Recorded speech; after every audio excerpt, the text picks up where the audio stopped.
Hey guys, welcome back to another video. Peter here. Today's video is a review of 4 artisanal oud oils from the company Ensar Oud. These are really high quality ouds, and I've been going through the samples to kind of judge what I want to purchase myself for my own blends in the future, because these are really good quality and I want, the best oud for my future perfume. Yeah, I'll let you know my thoughts on each of them. I've taken a little bit of time to try and appreciate and understand them all. They're all very different. The most surprising thing for me to learn so far is just how different oud is, depending on which country it's from. Although that might be obvious, which country it's from. It gets more interesting than that because it's how it's distilled, how old is it, was it farmed or was it wild, how it's distilled in copper or steel, or what kind of water it was soaked in and for how long. The process is a lot more complicated and a lot more interesting than probably most people realise. But we'll get into it. If you want to know more details about oud, I covered a lot more detail in the first video, which I'll link below. But this one is a continuation of that first video, so I'm going to carry on talking about another 4 different ouds, and then there will be another video later with another 4 ouds. The first one is called Sultani 1990.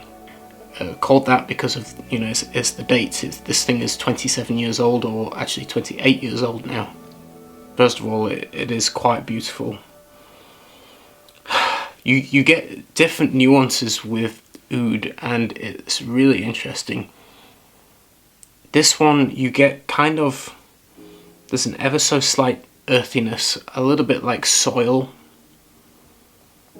kind of dry, soily tones, but also incense of like a resinous incense kind of vibe, but mixed together with this beautiful rich wood, of the agar wood. So you smell the rich agar wood, the oud, but it has nuances of, earthy tones and slightly incense-like tones. This one on my skin didn't transition like some of the others, where they had kind of clear transitions between top, mid and base. There is subtle changes as it develops, but there's no kind of big swings like some of the oud oils I've experienced, where they smell a certain way in the opening and smell completely different in the dry down. This one gives you the character for the full length, but it's really nice. It's very, very smooth. There's nothing animalic about it. If you don't like dirty, skanky ouds, this is very, very smooth. But it has that mysterious kind of darkness that's really attractive. I really like this one. I think this is one of the best ones I've smelled. In terms of performance, I got around 8 hours on my skin in longevity. So the next one I tested was called Green Papua, and this one is one of the more complicated ones. So this is a wild oud. God, it's really nice. This one's been aged for, I believe, 4 or 5 years after being distilled. So this is 4 or 5 years old now. And I get very, very rich, warming tones from this. One thing that it reminds me of is leather, brown leather. I actually get a really warm, rich, brown, leathery-like nuance here. But at the same time, you almost get nuances of subtle spices and resins. This one has a lot of character. There's nothing dirty about this one. It doesn't smell animalic or dirty or barnyard in any way whatsoever. This is incredibly smooth and really beautiful.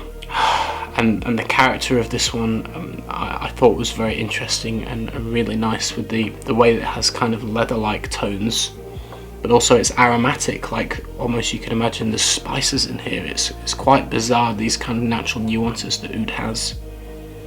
But this one is spectacular. I really like this one as well, and I'm having such a hard time picking favourites actually. I would own multiple if I could, but I can't afford to own too many. I'm going to pick probably 2 varieties. One I've definitely decided on buying, and the other one I'm going to take time to really think about it, because they're all so good. I'm not exaggerating, they smell fantastic. This one is so smooth and beautiful. But yeah, leathery-like nuances, a little bit aromatic, but again wrapped up in that warm, rich agar wood, the smell of the wood, the oud wood. And the nuances kind of sit on top of that beautiful woody base. But it's the transition that they all have from the top to the mid that is the journey, and why each one is so different. And this one, like I said, leathery, slightly spicy, resinous, even a very subtle sweetness, almost like a honeyed sweetness, and incredibly smooth and beautiful and rich and woody, and just, this one is pretty fantastic. This one was slightly shorter lived on my skin at around 6 hours, but I'm literally talking a swipe here, so it's not very much oil at all. If you were to buy the 3-gram bottle, which is like the size of an attar, and you gave yourself a dab, a real dab, I would imagine it will last longer, but I'm literally doing the smallest of swipes here. So 6 hours, but it's beautiful. It's really a stunning oud. So this one is another wild oud from the jungle, and it's called Xiang, Liao, Ling. And this one is aged for 12 years now. This is one I've actually decided I want to purchase. This one I want to buy this oud. It's really interesting. This has so much character, it's quite unusual. I think there's two ways to interpret this fragrance. You could view it as smelling like the jungle forest floor, soily and earthy, and kind of take you to the jungle. But in my mind, when I smell it, what I picture and what I pictured when I first smelled this is like hot desert sand. It reminded me of being in Egypt, actually, being stood in front of the pyramids. And I remember just standing still for too long in one spot, and my feet were burning through my shoes because the sun was that hot, and the sand heated up so much it was burning through the rubber of my shoes. It just totally transports me to that very dry, dusty, sandy air. This hot desert sand. And it's spectacular. I mean, it's really interesting. I can't describe it. I wish you could smell it. It's hard to describe, but for me, you get this nuance of dry desert dust and sand, and it's just really interesting. There's also kind of, as it dries down as well, there's slight incensey kind of nuances as well, and obviously the beautiful agar wood smell, the smell of the wood. But combining together, it's just stunning. It really is stunning. This one on my skin was also very loud. Just one swipe on my hand was projecting and leaving sillage. I was quite amazed, like the trail it leaves in the air, like hours after you apply it, it just kind of leaves this amazing sillage wherever you go. And I also took Teddy for a walk within the first hour of applying this one, and it's freezing cold at the moment. We've got snow and wind, and this was like a bubble all around me, just from a swipe on my hand. It was just around me. It's fantastic. I mean, it's incredible. So I definitely want to turn this into a perfume, and stunning. Performance and longevity was about 9 to 10 hours, and like I said, this one has the most amazing sillage. This one didn't have so much change. It kind of kept true to the smell throughout the progression of the scent. So there's no dramatic twists and turns, apart from that dry desert dusty sand kind of slows down towards the dry down, where you get more of the incensey kind of nuances and the more of the rich wood. But stunning, really nice, and one I'm going to be buying. And the last one we're going to talk about today is called Tigerwood Royale, and this one is aged for 17 years. But this, again, beautiful. There's nothing that, in fact, there's just a little bit of a dirtiness with this one, but it's the most mild kind of animalic touch. But with this one, this does have a bit of character. It almost smells to me like the wood is a little bit damp, or that it has moss growing on it at certain points.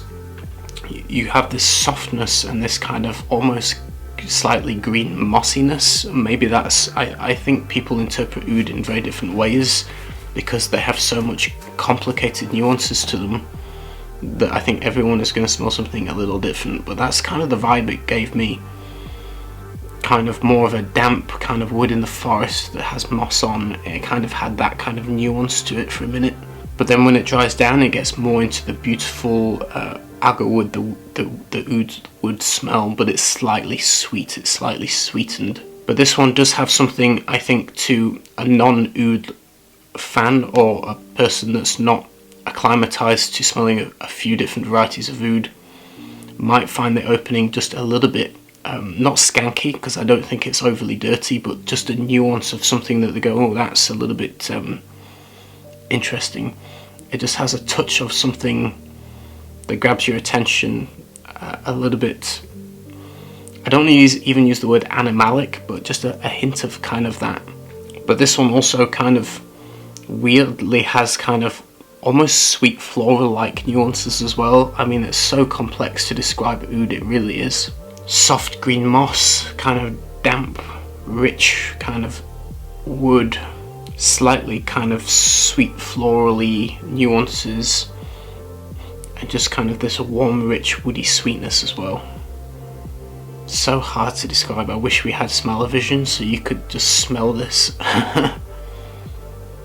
But I'm really enjoying the journey, and I think they're definitely worth checking out. If you can afford some little tiny samples of these, they really are kind of an eye-opener. Like, I'm so impressed with the how different oud is, you know. Just the amazing nuances they have is quite incredible, and really actually hard to describe and do justice in words, because they are so complex and so unique. And really, I think oud is something you have to experience rather than listen to, you know. It really is something quite special. And when I smell, you know, the synthetic ouds that I own, I just there's just no comparison whatsoever. There really isn't. The synthetic ouds are pretty terrible. When you compare it to stuff like this, I mean, it really is stunning stuff. So on my skin, Tigerwood Royale lasted around the 8-hour mark. All of them had a lovely sillage, but the most powerful one, the one that had the most impact, was the one I'm going to buy, which is Xiang Liao Ling.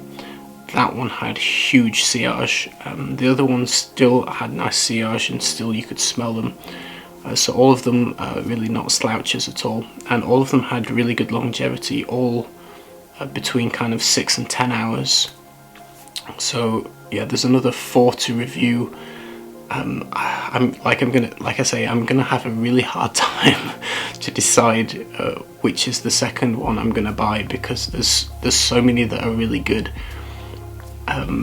It is really difficult to kind of to pick a standout, because they're so equally matched and so unique and slightly different and really interesting. I do recommend it if you can check out some real oud samples. It really is interesting. Hope you enjoyed the video. I'll see you in the next one. Take care and goodbye.